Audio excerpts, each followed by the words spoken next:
અમદાવાદ શહેરમાં હોર્ડિંગ્સ માલિકોની નાણાં ચૂકવવામાં લાલિયાવાડી જોવા મળી રહી છે। મહાનગરપાલિકાને ભાડા પેટે 90 કરોડની રકમ ચૂકવવાની બાકી છે અને છેલ્લા 10 વર્ષોથી 155 હોર્ડિંગ્સ માલિકોએ અમદાવાદ મહાનગરપાલિકાને ભાડાની રકમની ચૂકવણી જ નથી કરી।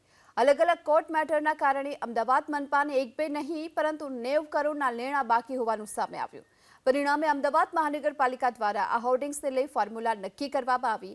જે પણ રહેણાંક એકમોમાં હોર્ડિંગ્સ લગાવવામાં આવ્યા હશે તે પ્રોપર્ટીના માલિકોને ટેક્સ બિલમાં હવે હોર્ડિંગનો ચાર્જ લગાવવામાં આવશે, જેના કારણે ખાનગી રહેણાંક મકાનના પ્રોપર્ટી ટેક્સમાં વધારો થશે।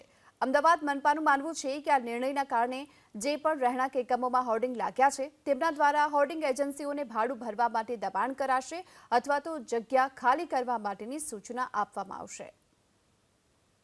એક જાહેરાતના ખાનગી હોલ્ડિંગની જે સાઇડો છે એમાં લગભગ લેટ ફી સાથે 90 કરોડ રૂપિયા મ્યુનિસિપાલિટીના લેણા નીકળે છે, જેમાં 155 જેટલી એજન્સીઓ છે અને લગભગ 1700 જેટલી સાઇડો છે।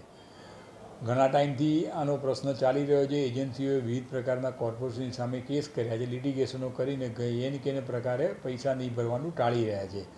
એક આમાં જે લાઇસન્સની શરતોમાં એવો સમાવેશ થયેલો છે કે જે જગ્યાનો માલિક છે એ પણ ઇક્વલી જે લાઇસન્સ ફીની રકમ ભરવા માટે જવાબદાર છે એની જાણકારી આપતો પત્ર આપણે દરેક મિલકત ધારકોને 17 મિલકત ધારકોને લખવાના ચાલુ કર્યા છે।